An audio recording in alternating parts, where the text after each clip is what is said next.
Hi hello ನಮಸ್ಕಾರ ಸ್ನೇಹಿತರೆ. ಏನಪ್ಪ ಆಗ್ತದೆ ಇಲ್ಲಿ ಫೈನಲಿ ವಿಜಯ್ ಮುಂದೆ ಸತ್ಯ ತೆರೆದುಕೊಳ್ತಿದ್ಯಾ ಅಥವಾ ಗೀತಾ ಪ್ರಯತ್ನ ವಿಫಲವಾಗತ್ತಾ? ಭಾನುಮತಿನೇ ಗೆದ್ದು ಬಿಡ್ತಾರ ಅಥವಾ ವಿಜಯ್ ನಾಟಕ ಮಾಡ್ತಿದಾರ?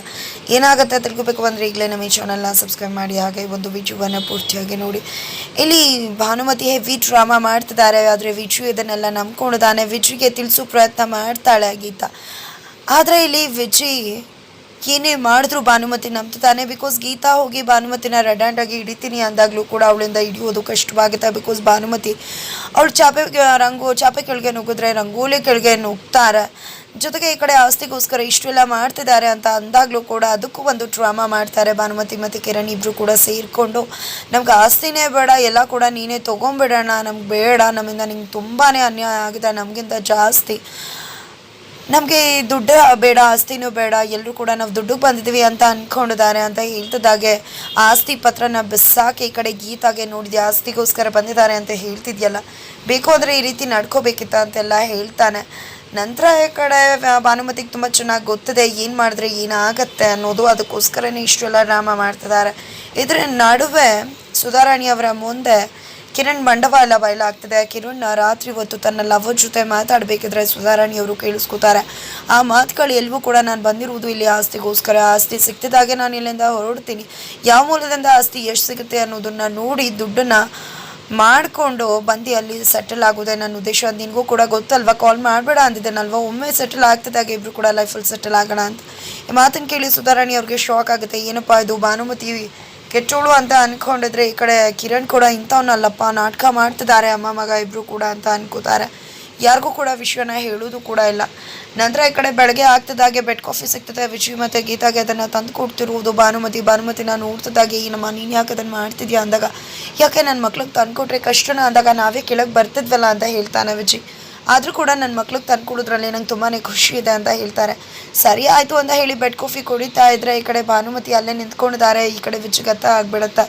ಏನಮ್ಮ ಕೇಳಬೇಕು, ಏನು ಕೇಳಬೇಕು ಅಂತ ಕೇಳುವ ಅಂತಿದ್ದಾಗೆ ಅದು ವಿಜಯ್ 5,000 ರೂಪಾಯಿ ದುಡ್ಡು ಬೇಕಾಗಿತ್ತು ಅಂತ ಹೇಳ್ತಾರೆ. ಅದನ್ನು ಕೇಳೋದಕ್ಕೆ ಇಷ್ಟಿಲ್ಲ ನಮ್ಮ, ಅಯ್ಯೋ ಸಾರಿ ಅಮ್ಮ, ನೀನು ಅಕೌಂಟ್ ಫ್ರೀಸ್ ಮಾಡಿರೋದು ಮರ್ತೋಗಿದ್ದೆ, ಅದನ್ನು ಮೊದಲು ಆ್ಯಕ್ಚುಲಿ ಮಾಡಿಸ್ತೀನಿ ಅಂದಾಗ ಅದೇನೂ ಬೇಡ ಮಗನೆ, ಈಗ ದುಡ್ಡು ಬಂದು ಕೇಳಿದ್ರೆ ಯಾರು ದುಡ್ಗೋಸ್ಕರನೇ ಇಷ್ಟೆಲ್ಲ ಮಾಡ್ತಿದ್ದಾರೆ ಅಂತ ಅನ್ಕೋಬೋದು ಅಂತ ತುಂಬಾ ಹೆಸಿಟೇಟ್ ಮಾಡಿದೆ ಕೇಳೋದಕ್ಕೆ. ಆದರೂ ಕೂಡ ಹಾಸ್ಪಿಟಲ್ಗೆ ಹೋಗಬೇಕಾಗಿತ್ತು, ಕಣ್ಣು ಪ್ರಾಬ್ಲಮ್ ಇತ್ತು, ಅದಕ್ಕೋಸ್ಕರ ದುಡ್ಡು ಕೇಳಿದೆ.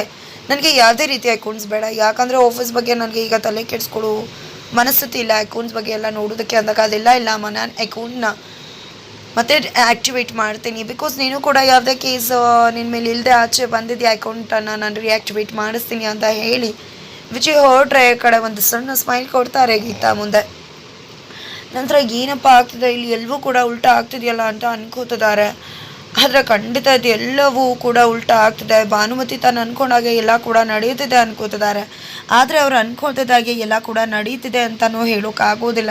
ಬಿಕಾಸ್ ಇಲ್ಲಿ ವಿಜಯ್ ಆಡ್ತಿರೋದು ನಾಟಕನೋ ಅಥವಾ ನಿಜನೋ, ಭಾನುಮತಿ ಕಳ್ಳಿನ ಹೊರಗಡೆ ಇಟ್ಟು ಕಾಯೋಕ್ಕಿಂತ ಮನೆ ಒಳಗಡೆ ಕರ್ಕೊಂಡು ಬಂದರೆ ಆಕೆನ ರೆಡ್ ಹ್ಯಾಂಡ್ ಆಗಿ ಹಿಡಿದಾಕ್ಬೋದು. ಈ ಕಡೆ ಮಗಳನ್ನೇ ಜೈಲಿಗೆ ಕಳಿಸಿರೋ ಆಕೆನ ನಾವು ಇಲ್ಲಿತ್ಕೊಂಡು ಅವಳನ್ನ ಬ್ಲಾಕ್ ಮಾಡೋದು ಕಷ್ಟ ಆಗುತ್ತೆ. ನಮ್ಮ ಕಣ್ಣು ಮುಂದೆನೇ ಅಂದರೆ ಆಕೆ ಏನೇನು ಮಾಡ್ತಾಳೆ ಅನ್ನೋದು ಎಲ್ಲವನ್ನ ಕೂಡ ನಾವೇ ನಮ್ಮ ಕಣ್ಣಾರೆ ಸ್ಪೈ ಮಾಡ್ಬೋದು ಅನ್ನೋ ಕಾರಣಕ್ಕೆ ವಿಜಯ್ ಕರ್ಕೊಂಡು ಬಂದಿದ್ದಾನೋ ಏನೋ ಅರ್ಥ ಆಗ್ತಿಲ್ಲ. ಬಟ್ ಕೇಳಿದ್ರೆ ಮಾತ್ರ ಅಂತ ಮನಸ್ಥಿತಿನ ಬಿಡಬೇಡಿ, ನೋಡೋ ದೃಷ್ಟಿ ಚೆನ್ನಾಗಿರಬೇಕು. ಅವ್ರು ಒಳ್ಳೇದನ್ನೇ ಮಾಡಿದ್ದಾರೆ, ಅವ್ರ ಬಗ್ಗೆ ಅನುಮಾನ ಪಡಬೇಡಿ, ನಾವು ಏನು ಅಂದ್ಕೊಂಡಿದ್ವೋ ಅದೇ ಸುಳ್ಳು, ಅವ್ರು ತುಂಬಾ ಒಳ್ಳೆಯವರು ನನ್ನಮ್ಮ ಭಾನುಮತಿ ಅಂತಲೇ ಹೇಳ್ತಿದ್ದಾನೆ. ಈ ಕಡೆ ಗೀತಾ ಮಾತ್ರ ವಿಜಯ್ನ ಒಂದು ಜಾಗಕ್ಕೆ ಕರ್ಕೊಂಡು ಹೋಗ್ತಾಳೆ, ಒಂದು ಬೆಟ್ಟದ ತಪ್ಪಲಿಗೆ ಕರ್ಕೊಂಡು ಹೋಗಿ ಭಾನುಮತಿ ಎಂಥವಳು ಅನ್ನೋದನ್ನು ಅಬ್ಸರ್ವ್ ಮಾಡ್ತಿದ್ದಾಳೆ. ಅಬ್ಸರ್ವ್ ಮಾಡು ಅಂತ ಹೇಳ್ತಿದ್ದಾಳೆ. ಬಿಕಾಸ್ ವಿಜಯ್ ಕೂಡ ಗೀತಾಗೆ ಒಂದು ಮಾತು ಹೇಳಿದರು. ಯಾವಾಗ ಗೀತಾ ಏನು ವಿಜಯ್ ಅವಳು ಬಂದ ತಕ್ಷಣ ಅವಳು ಹಾಡಿರೋ ಮಾತು ಕೋರ್ಟಲ್ಲಿ ಹೇಳಿರೋದನ್ನೆಲ್ಲ ಕೇಳಿಸ್ಕೊಂಡು ಶ್ರುತಿ ಅದನ್ನೇ ನಿಜ ಅಂದ್ಕೊಂಡು ಭಾನುಮತಿನ ಕರ್ಕೊಂಡು ಬಂದಿದೆಯಲ್ಲ, ನಿಮಗೆ ತಲೆ ಇದೆಯಾ, ಎಷ್ಟೆಲ್ಲ ತೊಂದರೆ ಮಾಡಿದ್ದಾರೆ, ಯಾವುದನ್ನು ಕೂಡ ಮರ್ತಿದ್ಯಾ, ಎಲ್ಲನೂ ಕೂಡ ಮರೆತುಬಿಟ್ಟು ಈ ರೀತಿ ಆಡ್ತಿದ್ಯಾ ಅಂತ ಕೇಳಿದಾಗ ನಾನು ಶ್ರುತಿ ಹೇಳಿದ ಮಾತುಗಳನ್ನ ನಂಬ್ಕೊಂಡು ನಾನು ಈ ರೀತಿ ಮಾಡಿಲ್ಲ. ಶ್ರುತಿ ಕೋರ್ಟಲ್ಲಿ ಏನೇನು ಹೇಳಿದ್ದು ಪ್ರತಿಯೊಂದನ್ನು ಕೂಡ ಅವಳು ಡೈರಿಲಿ ಬರೆದಿತ್ತು, ಅವಳಿಗೆ ಡೈರಿ ಅಭ್ಯಾಸ ಇತ್ತು. ವರುಣ್ ಬಗ್ಗೆ ಕೂಡ ಬರೆದಿದ್ಲು ಅವಳು, ವರುಣಿಂದಾಗಿ ತೊಂದರೆ ಅನುಭವಿಸಿದ್ದು, ಬ್ಲ್ಯಾಕ್ ಮೇಲ್ ಮಾಡಿದ್ದು, ಅದರಿಂದ ಅವಳು ಅಪ್ಸೆಟ್ ಆಗಿದ್ದು, ಅಪ್ಪನ ಸಾಯಿಸಿದ್ದು, ಅಮ್ಮ ಆಮೇಲೆ ಅವಳ ಪರ ಜೈಲಿಗೆ ಹೋಗಿದ್ದು ಎಲ್ಲವನ್ನ ಕೂಡ ಬರೆದಿದ್ಲು. ಅದನ್ನೆಲ್ಲ ನೋಡಿದ ಮೇಲೆ ನಾನು ಇದು ನಿರ್ಧಾರಕ್ಕೆ ಬಂದಿರೋದೇ ಹೊರತು ಸುಮ್ಮನೆ ಏನೂ ನೋಡಿದೆ ನಾನು ಈ ರೀತಿ ಭಾನುಮತಿನ ನಂಬಕ್ಕೆ ಹೋಗ್ತಿಲ್ಲ ಅಂತ ಹೇಳ್ತಾನೆ. ಹೌದಾ, ಆಗಿದ್ರೆ ಅದೆಲ್ಲ ನಿಜ ಆಗಿದ್ರೆ ಇಷ್ಟು ದಿನ ಯಾಕೆ ಆ ಡೈರಿ ಇರಲಿಲ್ಲ ಅಂತ ವಿಜ್ರಿಗೆ ಪ್ರಶ್ನೆ ಮಾಡ್ತಿದ್ದಾಳೆ. ಈ ಕಡೆ ಕಿರಣ್ ಬಂದ ನಮ್ಮ ಮನೆಗೆ. ಕಿರಣ್ ಬರ್ತಿದ್ದಾಗೆ ಆ ಡೈರಿ ನಮ್ಮ ಮನೇಲಿ ಕಾಣಿಸ್ಕೊಳ್ತು. ಕಿರಣ್ ಬಂದಿದ್ದೆ ಆ ಡೈರಿನ ಇಡುವುದಕ್ಕೆ, ಯಾರು ಗೊತ್ತು. ಶ್ರುತಿ ಈಗ ಆ ಡೈರಿನ ಬರೆದು ನಮ್ಮ ರೂಮಲ್ಲಿ ಇಟ್ಟಿರಬಹುದಲ್ವಾ? ಶ್ರುತಿ ರೂಮಲ್ಲಿ ಇಷ್ಟು ದಿನ ಡೈರಿ ಇಲ್ದಿರೋದು ಪ್ರತ್ಯಕ್ಷ ಆಯಿತು ಅಂದರೆ ಏನು ಕಾರಣ? ಇದು ಎಲ್ಲವೂ ಕೂಡ ಭಾನುಮತಿ ಮತ್ತು ಕಿರಣ್ ಪ್ರೀ ಪ್ಲ್ಯಾನ್. ಆದರೆ ಅದಕ್ಕೆ ನೀನು ಹಳ್ಳಕ್ಕೆ ಬಿದ್ದಿದ್ಯಾ? ನಿನಗೆ ಕಡ್ಡ ತೋಡಿ ಬೀಳಿಸಿದ್ದಾರೆ. ಯಾಕಿದೆ ಅರ್ಥ ಆಗ್ತಿಲ್ಲ ವಿಜಯ್ ಅಂತ ಹೇಳ್ತಿದ್ದಾಗೆ ವಿಜಯ್ಗೂ ಕೂಡ ಒಂದು ಕ್ಷಣ ಗೀತಾ ಹೇಳ್ತಿರುವುದು ಅರ್ಥ ಆಗ್ತಿದೆ. ಹೌದಲ್ವಾ? ಇಷ್ಟು ದಿನ ಇಲ್ದಿರೋ ಡೈರಿ ಇದ್ದಕ್ಕಿದ್ದಂತೆ ಹೇಗೆ ಕಾಣಿಸ್ಕೊತು? ಇದರಿಂದ ನಿಜವಾಗ್ಲೂ ಅವ್ರ ಕೈವಾಡ ಇದೆಯಾ ಅಂತ ಖಂಡಿತ ಅವನಿಗೆ ಅನುಮಾನ ಅಂತೂ ಬರ್ತಾ ಇದೆ. ಗೀತಾ ಮಾತ್ರ ವಿಜಯ್ಗೆ ಎಷ್ಟೇ ಹೇಳಿ ಅರ್ಥ ಮಾಡಿಸೋಕೆ ಟ್ರೈ ಮಾಡಿದ್ರು ಆಲ್ರೆಡಿ ಭಾನುಮತಿ ಹತ್ರ ಸಾಕಷ್ಟು ಬಾಣಗಳು ಕೂಡ ಇದೆ. ಬಿಕಾಸ್ ಆಲ್ರೆಡಿ ಭಾನುಮತಿಗೆ ತುಂಬ ಚೆನ್ನಾಗಿ ಗೊತ್ತಿದೆ, ನಾವು ಏನೇ ಮಾಡಿದ್ರೂ ಕೂಡ ನಂಬಿಕೆ ಕಳಿಸೋ ಕೆಲಸನ ವಿಜಯ್ ಹತ್ರ ಗೀತಾ ಮಾಡೇ ಮಾಡ್ತಾಳೆ. ಆದರೆ ನಂಬಿಕೆ ಉಳಿಸ್ಕೊಳ್ಳೋ ಕೆಲಸನ ನಾವು ಮಾಡಬೇಕು.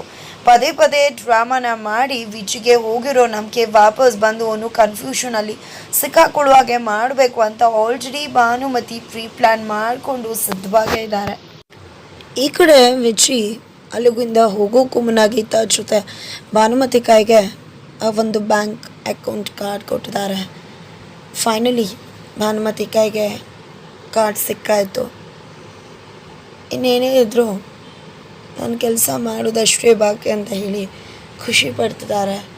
ಈ ಕಡೆ ಫೈನಲಿ ಆಯ್ತಲ್ಲ ಅಮ್ಮ, ಕಾರ್ಡ್ ಸಿಕ್ತು ಅಂತ ಹೇಳಿ ಮಗ ಕೂಡ ಖುಷಿ ಪಡ್ತಿದ್ದಾರೆ. ಹಾಗಾದರೆ ಇಲ್ಲಿ ವಿಜಯ್ ಗೀತಾ ಮಾತನ್ನು ನಂಬಿ ತನ್ನ ಆಟನ ಶುರು ಮಾಡ್ಕೋತಾನೆ ಅನ್ನೋದನ್ನು ತಿಳ್ಕೊಬೇಕು ಅಂದರೆ ಈಗಲೇ ನಿಮ್ಮ ಚಾನಲ್ನ ಸಬ್ಸ್ಕ್ರೈಬ್ ಮಾಡಿ ಹಾಗೆ ಈ ಒಂದು ವಿಡಿಯೋವನ್ನು ಪೂರ್ತಿಯಾಗಿ ನೋಡಿ.